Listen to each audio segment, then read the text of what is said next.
So what, 8 days ago in a new Australian record. Only second in the Australian Championships to Jai Edwards, who also goes here, the youngster, 23 years old, Edwards, who was third in that Oslo Mile, hadn't broken 3:40 before this year, Jai Edwards, and he's now run 3:33 this year. It's such a field. Katia, remember, winner of that Gateshead 5,000 metres on the 23rd of May, and then fourth in Rome in an Italian national record of 12:50. He's fabulously strong. It's a strong field here, it really is. And I wonder if the Monaco Magic will give us a great race here again. Remember, a fast win from Varholm, a meeting record. Huge personal best from Muir to win that 800. So we're looking for a quick tempo here. Erik Sawinski, who was the pacemaker in Székesfehérvár in Hungary on Tuesday, over 800. Has been tasked with going out in 54 seconds, then 150.5. He does have some help from Timothy Sane of Kenya, who slots in to second place. Cheruiyot is so easily spotted, isn't he? There he is in third place with that forward lean. It's a almost unique running style. McSweyn moves around the outside into equal fourth, I suppose, behind Musab there. Jakob Ingebrigtsen, I haven't even mentioned him yet. He's been ill for a month. He was fifth in the Oslo, his brother was fifth in the Oslo 3000 8 days ago, Philip. But Jakob, well, hasn't raced since Florence back in early June. That was a 5,000, a European record. So what will Jakob Ingebrigtsen produce here? He's back at about 7th at the moment. So they go through 400, Steve, and it is quick. It is, but the Cheruiyot wants to take it out hard. He always does. Defera, McSweyn right up there. Jakob has just sat off it a little bit, but we've seen him do that many times, and he's just run his own pace race. He was about 56 seconds, Cheruiyot about 55, low 55. So yes, very quick start, Tim. But this is what they asked for, and Jakob just needs to get back on that group fairly quickly. He wouldn't want to leave it too long, or to let that gap get any bigger than it is at the moment. So they come down with 2 laps to go. Sawinski and Sane, then Cheruiyot. McSweyn in 4th place, watching the form of Cheruiyot, almost hanging on to his coattails. Katia in the light blue, back in about 8th or 9th at the moment. The gaps have closed up now, but yes, Ingebrigtsen a little way off the front end at the moment. And Sawinski pushing hard there through to 800 metres, 150.75, 56.55. Really good pacemaking. Stands in stark contrast to the job done in the women's 800.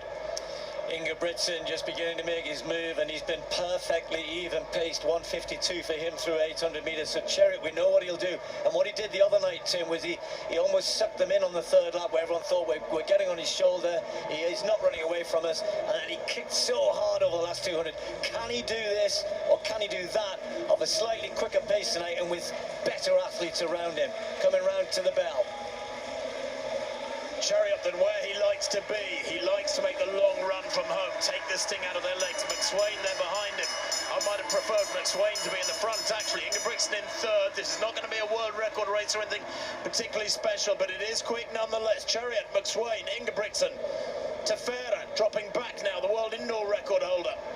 Moving up is the Pole, Lewandowski, into about 7th place. Philip Ingebrigtsen is still there. Katia having a good run, using that 5,000 metre run as strength. And Simotwo moving up along the outside as well. Simotwo looking strong as Cheruiyot kicks with 200 to go.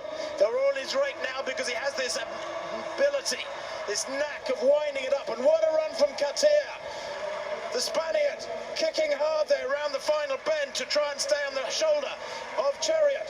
Has he got the strength? As McSweyn looks spent, so is Ingebrigtsen coming back from that cough, that throat infection, as Cheruiyot stays clear, goes further clear, wins by 3 metres, 3:28.28. Katia, surely there, has run around 3:29 flat, maybe quicker. And McSweyn and Ingebrigtsen, I think, have probably gone under 3:30 as well. A mass race of athletes going under 3:30. Fabulous stuff. Well, this is his new tactic, Tim, isn't it? 39.7 I made his last 300. He really did kick off at 300 to go, and then another burst at 200. Katia came up on his shoulder. An incredible performance from him. What a season he's having. A real breakthrough, yeah. And Cheruiyot, though, new tactics really. Instead of going hard on the 3rd lap, he's bunching them up, and then bang, He really hits it hard and doesn't stop. And when you're in the front and you can run as hard for the last 300 off that sort of pace, you've got to be something really special to come round him and come past him. Yes, Ingebrigtsen looks a little bit off, and you could understand if he's had a few days missed training. McSweyn again, another massive performance from him, but look at their times. We're going Ingebrigtsen a little bit off, 3:29. I mean, we're measuring these guys by incredible standards, but I'm so impressed by Cheruiyot. I hope somehow there is a way he's in the Kenyan team, just because he should be at the Olympics.